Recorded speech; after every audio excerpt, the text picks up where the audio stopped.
Diz assim a palavra do Senhor: ainda que a figueira não floresça, nem haja fruto na vide, o produto da oliveira minta e os campos não produzam mantimento. As ovelhas sejam arrebatadas do aprisco e nos currais não haja gado. Todavia eu me alegro no Senhor, exulto no Deus da minha salvação. O Senhor é a minha fortaleza, ele faz os meus pés como os da corça e me faz andar altaneiramente. Ao mestre de canto para instrumentos de corda. Vamos orar mais uma vez?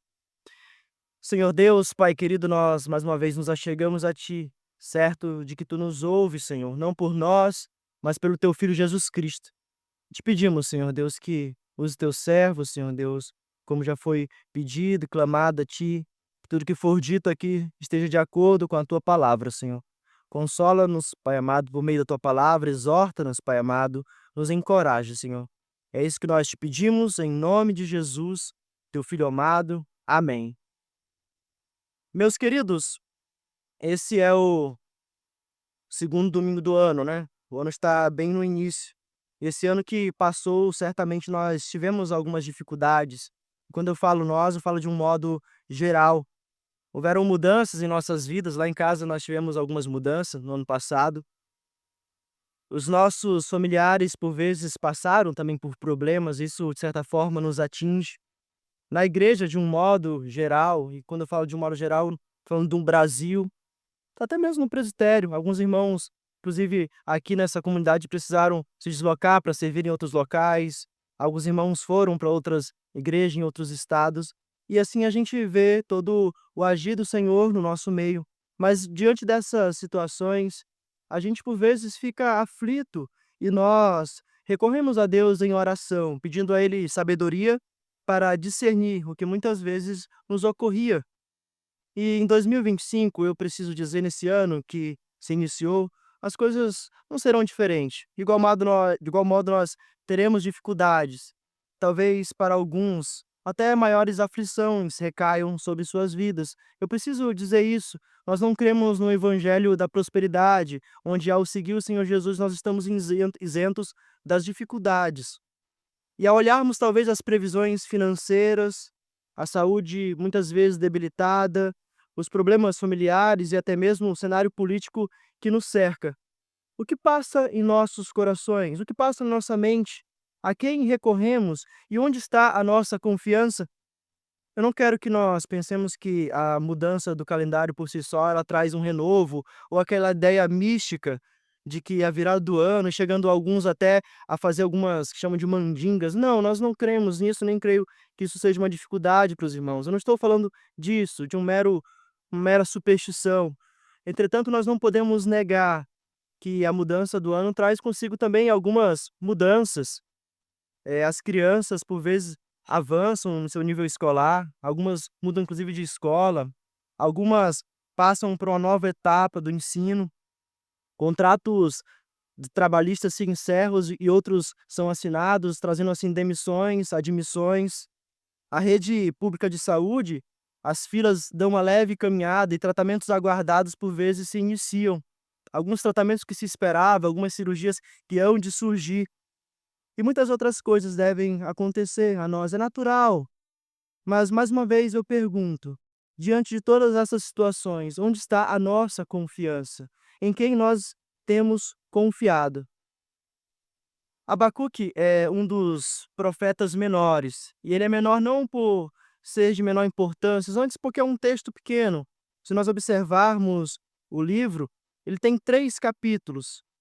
E nesses 3 capítulos, o profeta conversa com Deus, ele faz questionamentos, ele ouve, o Senhor responde. Há um diálogo entre o profeta e Deus. No capítulo 1, por exemplo, queria que os irmãos fossem, capítulo 1 do livro de Abacuque, o profeta questiona a Deus, capítulo 1, verso 1 a 4. Sentença revelada ao profeta Abacuque. Em seguida, ele questiona o Senhor: até quando, Senhor, clamarei eu e tu não me escutarás? Gritar-te-ei violência e não me salvarás? Por que me mostras a iniquidade e me fazes ver a opressão? Pois a destruição e a violência estão diante de mim. Há contendas e o litígio se suscita. Por esta causa, a lei se afrouxa e a justiça nunca se manifesta, porque o perverso cerca o justo, a justiça é torcida. O profeta que clama ao Senhor, ao perguntar: Senhor, até quando tu não me escutarás? Porque tu me fazes ver a violência, tu me fazes ver a malignidade que há no meio do povo. E diante de um cenário perturbador, de um cenário onde as pessoas eram idólatras, muitas vezes as pessoas andavam distante do Senhor. O crente, o crente fiel que ama o Senhor Jesus, ele se incomoda e ele clama ao Senhor. Exatamente o que o profeta faz. O profeta clama ao Senhor para que de fato Deus operasse, restaurasse a nação de Judá. Ele clama para que o povo, Deus tivesse misericórdia do povo. E o Senhor Deus responde a ele. Deus anuncia que viria o castigo no verso 5 até o verso de número 11 do capítulo 1. Ele mandaria os caldeus para aplicar a sua disciplina. Vejamos os versos 5. Vede entre as nações, olhai e maravilhai-vos, e desvanecei, porque realizo em vossos dias obra tal, que vós não creeis quando vos for contada. Verso 6. Pois eis que suscito os caldeus, nação amarga e impetuosa, que marcham pela largura da terra para apoderar-se de moradas que não são suas. O verso de número 9. Eles todos vêm para fazer violência. O seu rosto suspira por seguir avante. Eles reúnem os cativos como areia. Meus queridos, aqui era um povo violento, um povo ímpio, um povo que não amava, que não conhecia o Senhor. Isso certamente não é o que o profeta esperava de resposta. Ele esperava sim que Deus o respondesse, que Deus pesasse a mão, mas que Deus cuidasse do seu povo, porque eles eram um povo de Deus. Mas Deus fala que mandaria uma nação ímpia para trazer a disciplina. E aqui eu preciso lembrar, nesse contexto histórico, que o reino já havia sido dividido. Israel fora dividido. Ao norte ficaram 10 tribos e ao sul ficaram outras duas, justamente Judá e Benjamim. E ao norte também haviam idolatrias, haviam uma rebeldia do povo, e eles já haviam sido levados cativos. Os assírios já haviam levado cativo o povo do norte. E nós vemos a história que eles perderam a sua identidade. Eles foram dispersos entre os povos. Eles não voltariam desse cativeiro à nação no aspecto religioso, como um povo de Deus. Eles não voltariam a ser o que eram. Mas no sul, em Judá, uma das tribos do sul, tanto Judá quanto Benjamim, mas leva especialmente o nome de Judá, por isso se chama judeus, ele experimentou de forma mais tardia esse exílio, e não foram os assírios. Quem viria era o reinado babilônico, que levaria cativo o povo. E alguns afirmam que talvez essa demora em o Senhor pesar a mão, porque o povo experimentou de forma meio que em alguns lapsos ali de reforma. Basta nos lembrarmos dos reis Josias, onde ele traz de fato uma restauração ao povo. Mas não demora, não tarda, e o povo cai no mesmo pecado, na idolatria. A idolatria é algo terrível, meus irmãos. Um teólogo dizia que o nosso coração é uma fábrica de ídolos.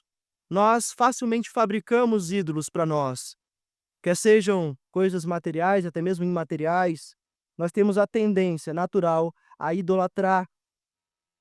E diante da sentença que sobreviria a Judá, o profeta indaga ao Senhor mais uma vez. Vejamos os versos 12 e 13.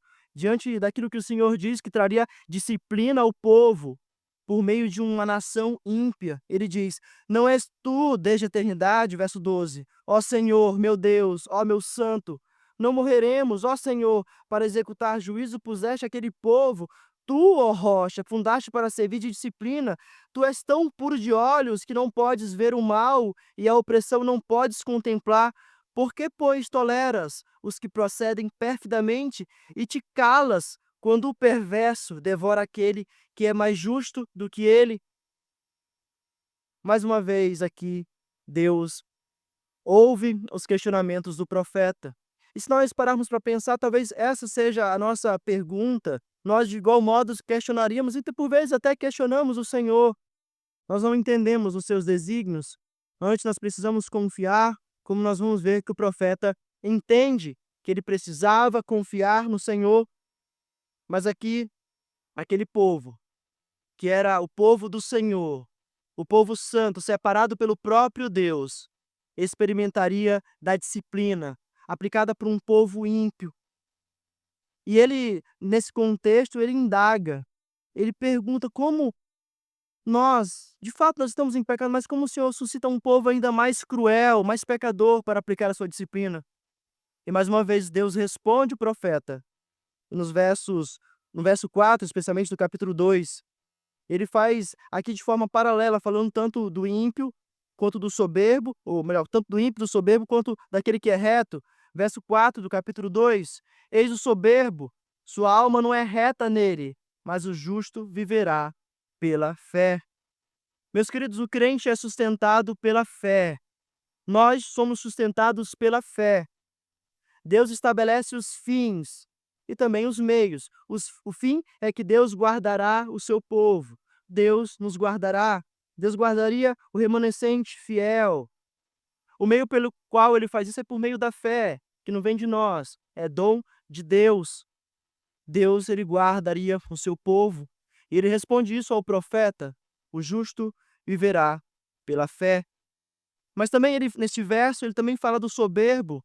Quanto aos caldeus, no verso 5, ele continua: assim como o vinho é enganoso, tampouco permanece o arrogante, cuja gananciosa boca se escancara como sepulcro, e é como a morte, que não se farta. Ele ajunta para si todas as nações e congrega todos os povos. Então o Senhor traria sentença também sobre os babilônicos. Ele não deixaria que eles saíssem ilesos.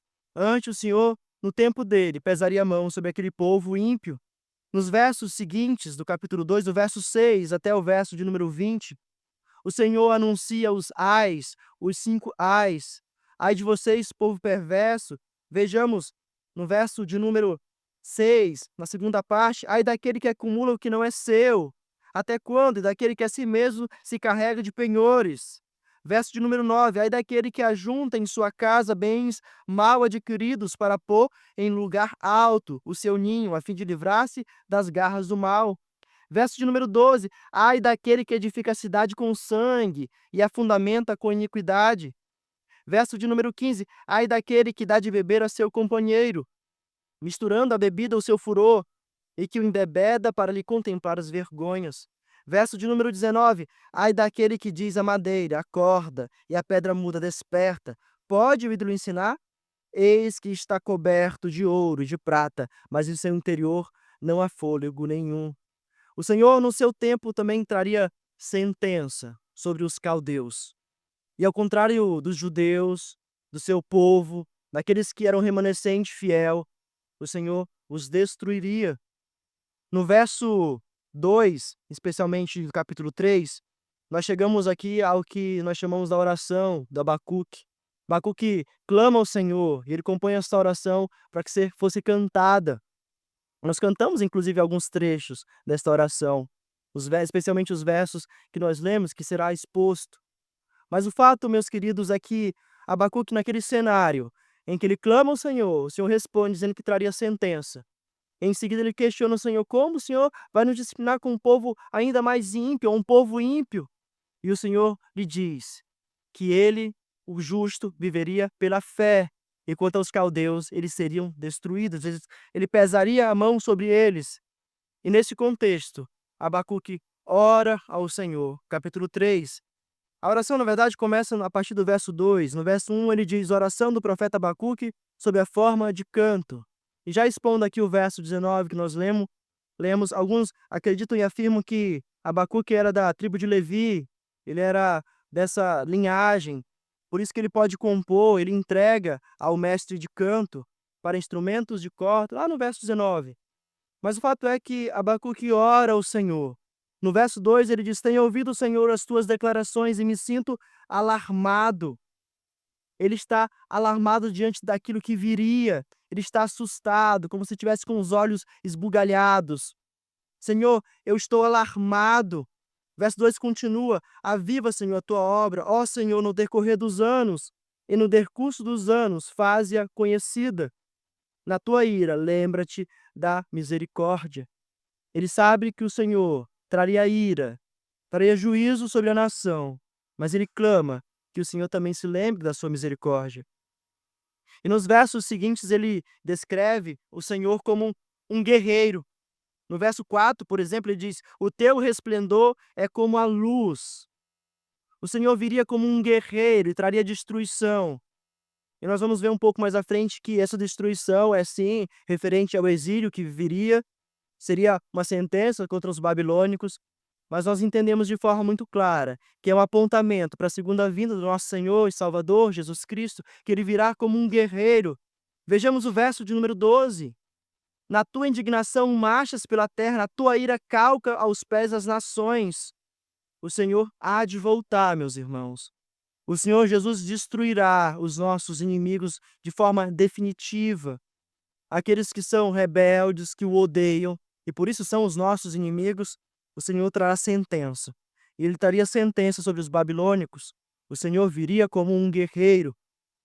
E lá no verso de número 16, diante dessa cena terrível, o profeta descreve como ele se sente mais uma vez. Ele diz: "Ouvi e o meu íntimo se comoveu. A sua voz tremeram os meus lábios". Essa ideia de o íntimo se comover é aquele frio na barriga que dá quando a gente vai passar por alguma situação difícil, algum teste. Alguns mais jovens, quando vai fazer a prova do Detran, né, dá aquele frio na barriga, um concurso, ou passar por alguma situação de fato difícil. Obviamente que o cenário aqui era muito mais tenso, muito mais cruel e sério, mas nós tendemos, por vezes, a experimentar situações semelhantes. E ele diz: "Os meus lábios, a sua voz tremeram os meus lábios", como se ele estivesse gaguejando. "Entrou a podridão nos meus ossos e os meus joelhos vacilaram". É como se que lhe tivesse faltado as pernas, né. A gente, pelo menos, acho que aqui também usa essa expressão, faltar as pernas como tivesse ficado fraco diante daquela cena terrível que viria. E assim nós chegamos aos versos que nós lemos. Diante desse cenário caótico, desta dificuldade, da disciplina do Senhor que viria sobre o seu povo, e diante da revelação do Senhor ao profeta, de que o justo viveria pela fé e que os seus inimigos seriam destruídos, que Deus sustentaria o seu povo, o profeta ora ou continua sua oração ao Senhor, e ele diz: "Ainda que a figueira não floresça, nem haja fruto na vide, o produto da oliveira minta, e os campos não produzam mantimento, as ovelhas sejam arrebatadas do aprisco e nos currais não haja gado. Todavia eu me alegro no Senhor, exulto no Deus da minha salvação. O Senhor Deus é a minha fortaleza, ele faz os meus pés como da corça e me faz andar altaneiramente".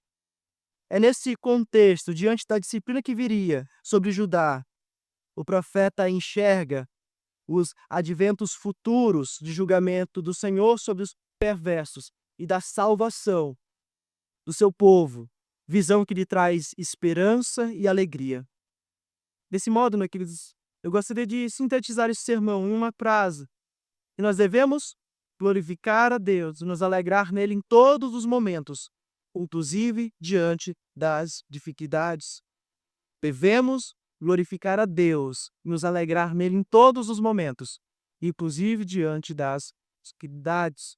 Não porque o sofrimento por si só seja um motivo de alegria, não que haja uma piedade em sofrer, não, mas porque o Senhor há de julgar os perversos e redimir os que pela fé permanecem firmes e inabaláveis diante das dificuldades. Eu gostaria de nós, em cima desse sermão, em 3 pontos, em 3 partes. Primeiro, as dificuldades, verso 17. Segundo, a confiança no Senhor, verso 18. E terceiro, o sustento do Senhor. Uma parte para cada um dos versos que nós lemos. E nessa primeira parte, onde nós vemos as dificuldades, as situações adversas, se nós observarmos o verso do número 17, nós veremos que o profeta se vale de um estilo hebraico chamado paralelismo. Aqui ele dispõe de 3 pares de situações adversas. E somado a isso, nós vemos aqui uma linguagem que ele fala de campos, ele fala do pastoreio, especialmente das ovelhas e do gado, ele fala das plantações. Era algo muito comum ali na Palestina.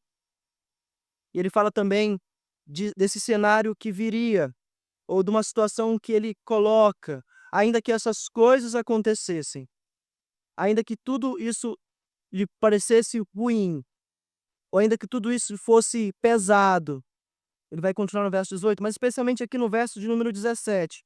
Ele diz: ainda que a figueira não floresça, nem haja fruto na vide, é o primeiro par. É, se observarmos bem, há um ponto e vírgula, uma pausa mais prolongada no texto. Em seguida ele diz: o produto da oliveira minta e os campos não produzam mantimento. Há um outro ponto e vírgula. Em seguida ele fala das ovelhas, do gado.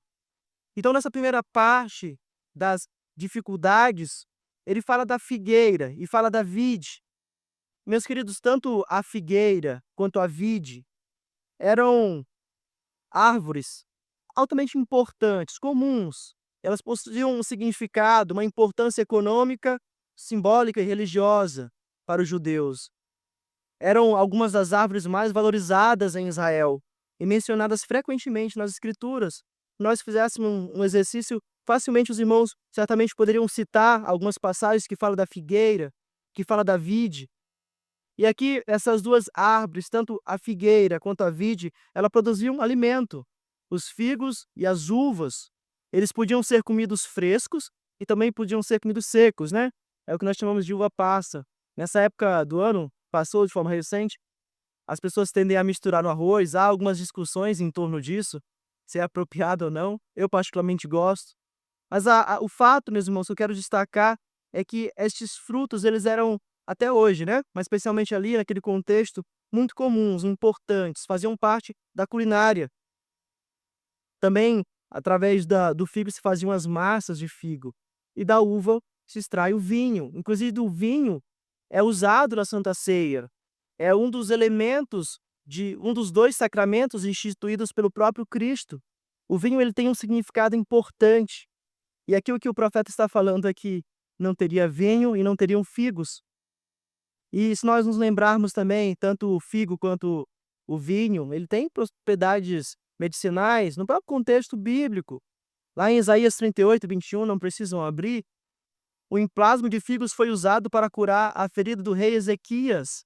E mais tarde, o apóstolo Paulo escreveu ao jovem Timóteo, em 1 Timóteo 5:3, ele diz: não continueis a beber somente água, usa um pouco de vinho por causa do teu estômago e das tuas frequentes enfermidades. Por fim, meus irmãos, tanto a figueira quanto a vide, ela também simbolizavam paz. Se nós formos lá para Zacarias 3:10, não precisam abrir. Em Zacarias 3:10, a palavra do Senhor Deus nos diz: naquele dia, diz o Senhor dos Exércitos, cada um de vós convidará o seu próximo para debaixo da vide e para debaixo da figueira. Aqui há um símbolo de tranquilidade e de bênção divina.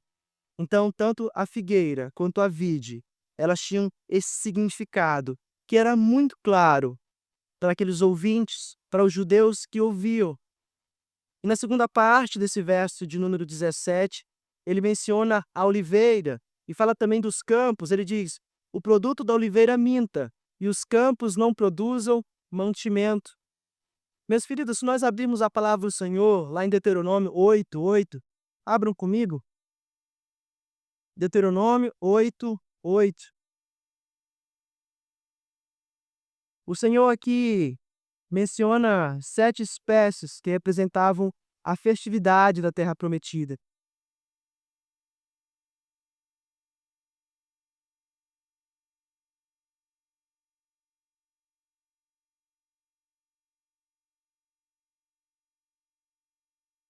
Vamos ler o verso 7 e verso 8. Eu vou ler, os irmãos acompanhem. Porque o Senhor teu Deus te faz entrar numa boa terra, terra de ribeiros de águas, de pontes, de mananciais profundos, que saem dos vales e das montanhas, terra de crito, cevada, de vides, higueiras, de romeeiras, terras de oliveiras, de azeite e mel. Então, meus queridos, tanto a oliveira, quanto a vide, quanto especialmente a figueira, elas representavam, eram 7 dessas espécies que representavam a fertilidade da terra prometida, a terra ao qual o Senhor enviou o seu povo. E aqui, especialmente a oliveira, ela produz as azeitonas. E da azeitona nós temos o azeite. É algo muito comum, é algo muito natural e representava, inclusive, riqueza. Eram algo muito importante na culinária. Ter azeite em muitas situações representava ter dinheiro, de forma muito clara e direta. Mas o que o profeta está falando? E voltemos para o texto, Abacuque 3, verso 17, especialmente na segunda parte, ele está dizendo que a oliveira não daria o seu produto, não teria as azeitonas, não haveria o óleo da oliva ou o azeite. Então, meus irmãos, faltaria aquilo que era essencial para a nação. E para não deixar dúvidas, o profeta, em sua oração, continua. Ele diz: os campos não produzam mantimento. Em uma outra tradução, ele diz: os campos não produzam trigo. Mas a ideia aqui, a situação que o profeta está colocando, ainda que essas coisas aconteçam, ainda que nos falte o alimento, é isso que ele quer destacar: não haveria alimento, ainda que nós não tenhamos o que comer. E não somente isso, o verso 17 continua, ele diz: as ovelhas sejam arrebatadas do aprisco e nos currais não haja gado. E, meus queridos, as ovelhas tinham múltiplas funções, né, na sociedade israelita. Das ovelhas se extraía lã, e da lã se faziam roupas. Ela também tinha um leite e ocasionalmente se alimentava de ovelhas. E quem já comeu ovelha carneira sabe o quanto é bom. Era uma fonte de proteína, fazia parte da dieta dos judeus. E não somente a ovelha, mas também o gado. O gado produzia o leite, carne e trabalho. Hoje nós temos de forma muito fácil, né, essas máquinas agrárias. Quando a gente anda, vai viajar na estrada, a gente vê aqueles maquinários grandes. A gente tem visto com mais frequência em casa, quando a gente passa e vê as plantações, nessas nossas viagens. E a gente fica meditando diante disso. Antigamente era tudo muito mecânico e braçal. Hoje em dia basta um operador e faz toda a colheita, né? Em algumas situações nem operador é preciso, né? A IA, a inteligência artificial, que opera inclusive essas máquinas. Mas o fato é que naquele contexto, não ter gado significava não ter força de trabalho. Basta nós nos lembrarmos do que o apóstolo Paulo, ao defender que os presbíteros que presidem bem, se esmeram no ensino, são merecedores de dobrados honorários, lá em 1 Timóteo 5, falando especialmente daqueles que são separados, os ministros, ele cita a lei, ele diz, 1 Timóteo 5, não amordace o boi enquanto pisa o trigo. Ele está citando aqui o Antigo Testamento, citando a lei, porque isso era muito claro, de que o boi, ele fazia parte do trabalho, e quando ele estava trabalhando, ele não podia ser amordaçado, ele tinha que comer. Isso se aplica a nós, todo trabalhador é digno do seu salário. Mas o fato é, meus irmãos, que não ter boi, que não ter gado, significava tanto a escassez de leite, carne, mas também de trabalho. E muito mais importante, eu diria, do que isso, significava não haver sacrifícios. Sem ovelhas e sem gado, não era possível oferecer os sacrifícios que Deus ordenava ao povo pela expiação dos pecados. Eles não poderiam cultuar como o Senhor Deus havia estabelecido. Eles não poderiam sacrificar e assim ter, por meio daqueles animais que representavam alguém perfeito, o Cordeiro Santo que viria. Eles não poderiam cultuar ao Senhor. Então, o que o profeta está falando aqui, ainda que nos falte alimento, ainda que não tenha as ovelhas para extrairmos a lã e fazermos as nossas roupas, ainda que nós sejamos impedidos, mesmo que momentaneamente, de cultuar o Senhor, ainda que isso tudo recaia sobre nós. Esta é a situação que ele está trazendo. Quando nós explicamos, quando nós estudamos, nós vemos que parece muito mais sério e grave, mas para aqueles nossos irmãos que ouviam isso, aquele povo que ouvia, eles entendiam o que significava isso exatamente. E percebo, meus irmãos, que mais uma vez o apóstolo Paulo escreveu ao jovem pastor Timóteo. Ele diz, em 1 Timóteo 6,8, aqueles que querem tomar nota, 1 Timóteo 6,8, ele diz: tendo sustento e com que nos vestir, estejamos contentes. Mas o fato é que as situações adversas que o profeta traz, não haveria comida e nem roupas. E assim, meus queridos, nós passamos a segunda parte desse sermão, verso 18.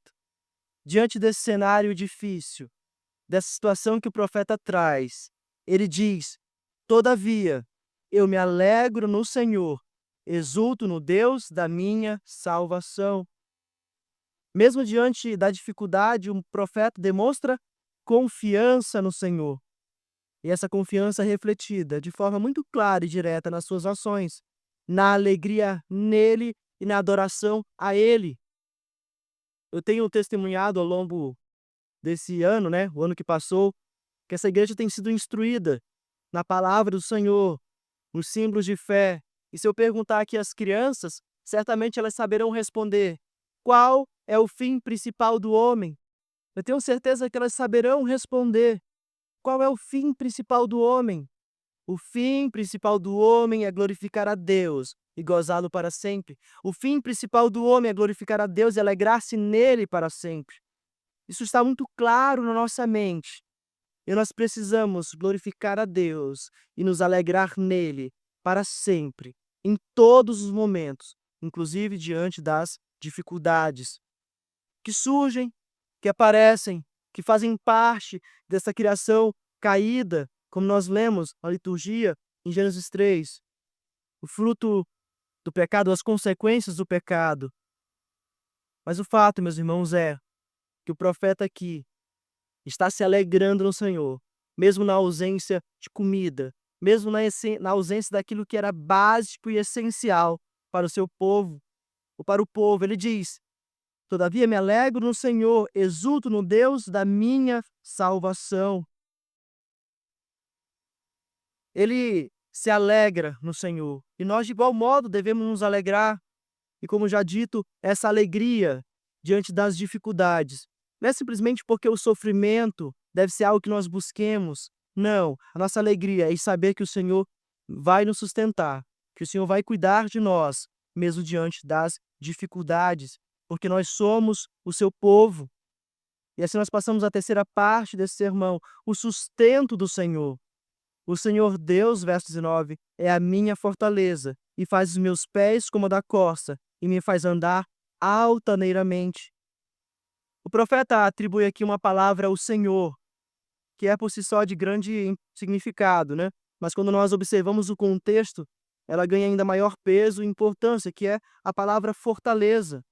A palavra fortaleza, aqui no hebraico, meus queridos, ela traz uma ideia, poderia ser traduzido como força, poder ou fonte de segurança. E parece até irônico, não é? O povo seria levado cativo, o povo seria exilado por 70 anos, e assim o profeta atribui ao Senhor a sua fonte de segurança, a sua fortaleza. Parece um deboche, não é? Não, meus queridos, isso não é deboche. Isso se chama paz, que excede todo o entendimento. Isso se chama ser filho. Isso é uma profissão de fé, pois como Deus diz no capítulo 2, verso 4, o justo viverá por fé. Isso é fé, meus irmãos, que mesmo diante das dificuldades e daquilo que nós não entendemos, Deus sustenta o seu povo. Ele é a nossa fortaleza. Ainda que tudo pareça perdido, Ele, olhe para o texto, faz os meus pés como da corça e me faz andar altaneiramente. E o que significa isso? A corça é uma espécie de cervo, um animal de grande porte. É belo e resistente, né? Ele pode escalar as montanhas e suportar inúmeras adversidades. Dessa mesma forma, o profeta Abacuque está falando que Deus faz os seus pés como os da corça, e assim ele pode, de semelhante modo, suportar as alturas, as adversidades, as situações que ele achou que não suportaria. Deus preservaria o seu povo. Deus fez uma aliança com o seu povo. Deus fez uma aliança conosco. Nós somos rebeldes. Nós muitas vezes erramos, meus irmãos. Nós somos rebeldes. Nós dificultamos as coisas, mas o Senhor nos preserva pela sua graça e misericórdia. Então nós vimos no verso 17 que haveriam dificuldades. Nós vimos no verso 2 a confiança no Senhor, e no verso 19, verso 18 a confiança no Senhor, e no verso 19 o sustento do Senhor. E havia, meus queridos, nas palavras de Abacuque, uma profecia imediata, mas também um apontamento para algo além, ou melhor, para alguém além daquele tempo. Deus haveria de salvar os judeus do exílio, que de certo viria. Mas a maior salvação não se deu pela reconstrução dos muros. da cidade, do templo. A verdadeira e maior salvação viria pelo Deus homem que encarnou e assumiu a nossa culpa na cruz. Abramos a palavra do Senhor em Efésios, capítulo 4, verso de número 7 a 16.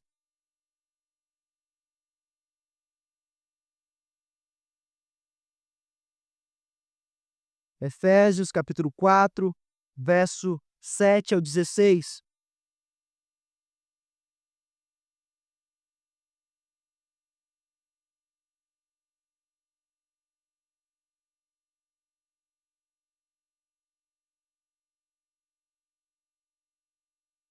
E a graça foi concedida a cada um de nós, segundo a proporção do dom de Cristo. Por isso diz: quando ele subiu às alturas, levou cativo o cativeiro e concedeu dons aos homens. Ora, que quer dizer subiu-se, que também não havia descido até as regiões inferiores da terra? Aquele que desceu é também o mesmo que subiu acima de todos os céus para encher todas as coisas. E ele mesmo concedeu uns para apóstolos, outros para profetas, outros para evangelistas e outros para pastores e mestres, com vistas ao aperfeiçoamento dos santos, para o desempenho do seu serviço, para a edificação do corpo de Cristo, até que todos cheguemos à unidade da fé e do pleno conhecimento do Filho de Deus, à perfeita varonilidade, à medida da estatura da plenitude de Cristo, para que não mais sejamos como meninos, agitados de um lado para o outro, levados ao redor por todo o vento de doutrina, pela artimanha dos homens, pela astúcia com que induz ao erro, mas segundo a verdade em amor, cresçamos em tudo naquele que é a cabeça, Cristo, de quem todo o corpo, bem ajustado e consolidado pelo auxílio de toda a junta, segundo a justa cooperação de cada parte, efetua o seu próprio aumento para a edificação de si mesmo, em amor. Mais uma vez o verso 8. Por isso diz: quando ele subiu às alturas, levou cativo o cativeiro. É em Cristo que essa profecia se cumpre perfeitamente. E aqui trazendo uma citação de um teólogo importante, reverendo Marcos Augusto, ele diz: no contexto de Abacuque, a fidelidade está ligada a uma firme confiança na vindicação da justiça de Deus na história do seu povo. A própria passagem de Abacuque aponta para um evento escatológico. A visão que o profeta recebe espera um cumprimento futuro, no tempo determinado, apressando-se para o fim. Termo recorrente também em Daniel, que usa em um sentido escatológico a mesma linguagem.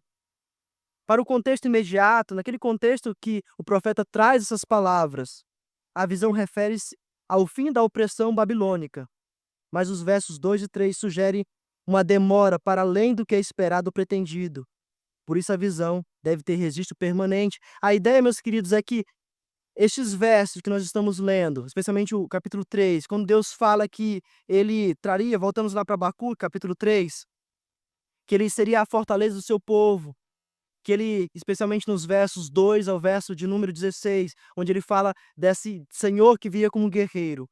Ele está falando sim de uma vingança que viria sobre os babilônicos, mas um apontamento maior. Ele está falando para quando o Senhor Jesus viria e colocaria os seus inimigos como estrados dos seus pés. Quando nós citamos Abacuque 2:4, que o justo viverá pela fé, nós nos lembramos muito mais de Romanos, né? Lá em Romanos, capítulo 1, verso 16, 17, gostaria de convidar os irmãos a abrir mais este texto.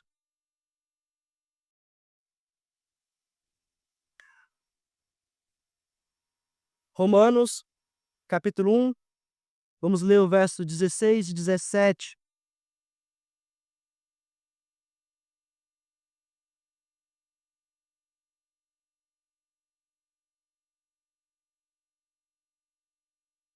O apóstolo Paulo diz: pois não me envergonho do evangelho, porque é poder de Deus para a salvação de todo aquele que crê, primeiro do judeu e também do grego, visto que a justiça de Deus se revela no evangelho, de fé em fé, como está escrito: o justo viverá por fé. O apóstolo aqui ele cita indiretamente o Salmo 25:98 e de forma muito direta e clara. Abacuque 2:4. Aquele que fez notória a sua salvação e manifestou sua justiça perante os olhos das nações.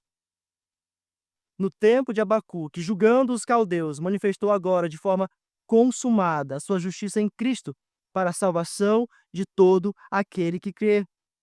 E essa justiça manifestada em Cristo é descortinada e oferecida gratuitamente no Evangelho. Por isso, esse Evangelho é poder de Deus para a salvação de todo aquele que crê. Paulo, portanto, entendeu todo o contexto de Abacuque e expandiu o sentido do texto, interpretando escatologicamente à luz de Cristo. Cristo é a pessoa pregada aqui. Cristo é muito claro nesses versos. Cristo é quem de fato nos libertaria do cativeiro e quem nos libertou do cativeiro do pecado. Em Cristo nós podemos dizer, meus irmãos, que ainda que a figueira não floresça, nem haja fruto na vide, o produto da oliveira minta e os campos não produzam mantimento, as ovelhas sejam arrebatadas do aprisco e nos currais não haja gado. Todavia eu me alegro no Senhor, exulto no Deus da minha salvação. Eu exulto em Jesus Cristo. O Senhor Jesus Cristo é a minha fortaleza.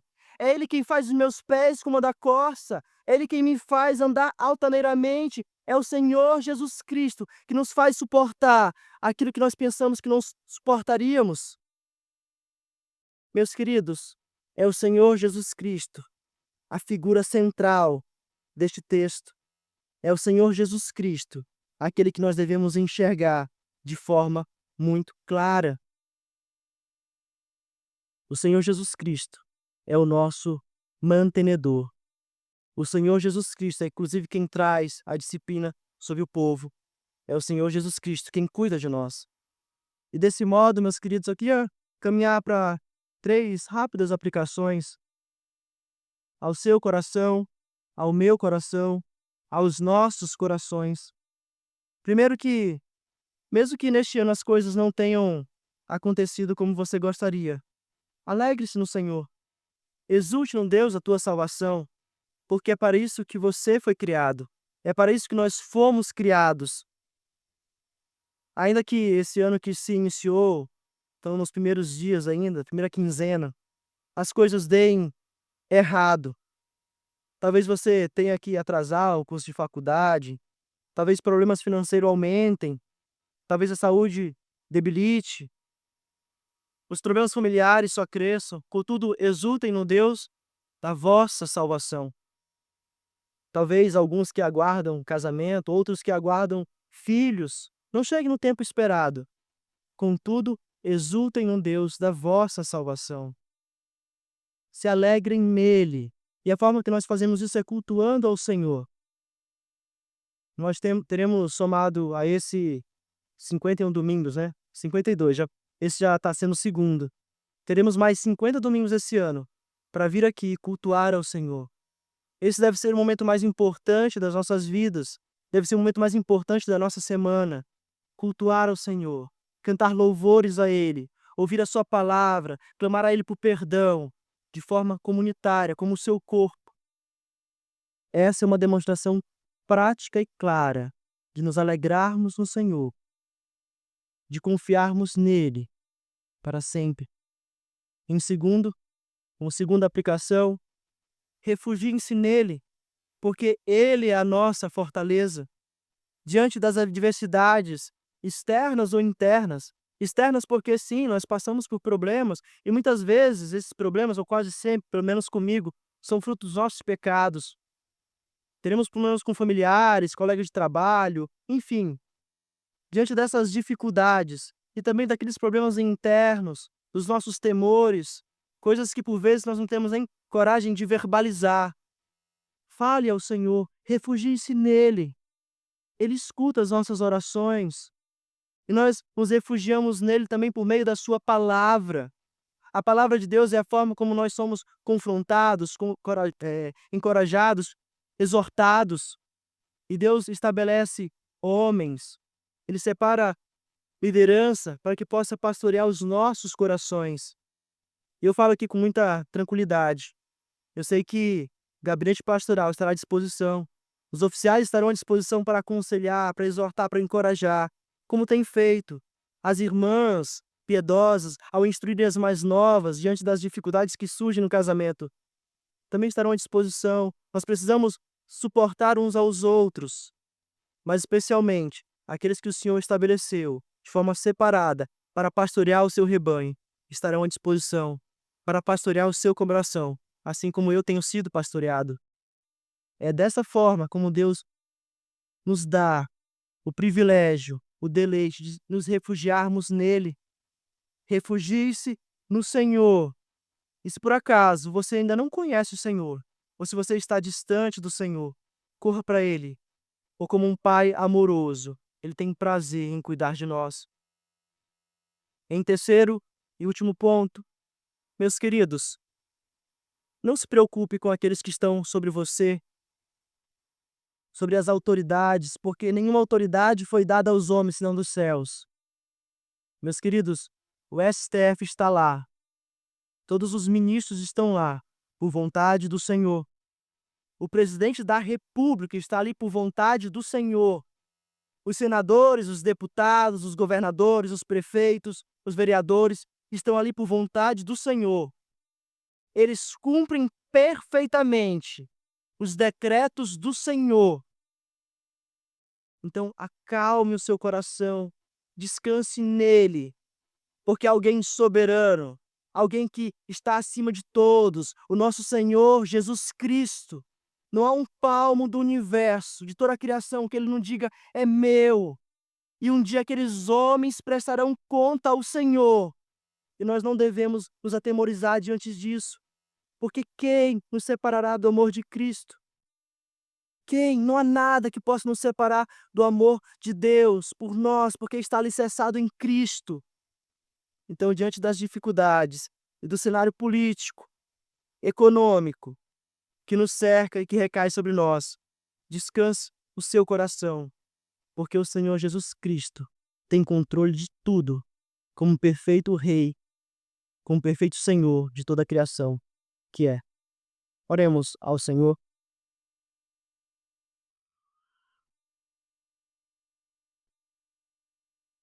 Senhor Deus, maravilhoso Pai, nós mais uma vez te bendizemos, Senhor.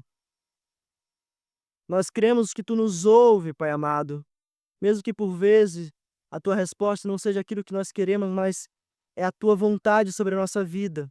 E a Tua vontade ela é boa, perfeita e agradável, Senhor. A Tua vontade, Senhor Deus, sobre as nossas vidas, Senhor Deus, coopera para o nosso bem, que nós descansemos nisso. E diante das dificuldades que surgirem, Senhor Deus, na nossa vida, nós descansemos no Senhor. Nós corramos para Ti, sabendo que o Senhor é a nossa fortaleza. O Senhor nos guarda. O Senhor nos faz perseverar pelo Teu nome santo, pela aliança que Tu firmaste conosco. O Senhor nos guarda, Senhor. Nos santifica, Pai amado. Diante do cenário político, econômico, da nossa cidade, do nosso estado, do nosso país, do mundo, nós venhamos a refletir, Senhor Deus. Nós venhamos a clamar ao Senhor por misericórdia. Tem misericórdia, Senhor Deus, do Teu povo. Tem misericórdia de nós, Pai amado, não por nós, mas pelo Teu Filho Jesus Cristo, que nos comprou com Seu precioso sangue. Que nós nos lembremos disso, Senhor Deus. Nos lembremos também que nós não pertencemos a este mundo. Que nós somos o Teu povo, Senhor. E Tu há de voltar para nos buscar, e nós aguardamos ansiosamente por esse dia, Senhor, em que nós não mais pecaremos contra o Senhor. Até lá nos sustente, Pai. Fortaleça, Pai, amado, daqueles que estão fracos. Nos encoraje, Senhor Deus, na caminhada com Cristo. Traga para perto aqueles que estão distantes. Assim como o Senhor fez com os nossos irmãos do passado. Na Tua ira, Senhor Deus, lembra também da Tua misericórdia. O Senhor tem sido, Senhor Deus, misericordioso conosco. Nós te bendizemos por isso, Senhor. Nos guarda, Senhor Deus, em Cristo Jesus. E é nele, o nosso Senhor Jesus Cristo, Rei dos Reis, que nós choramos. Amém.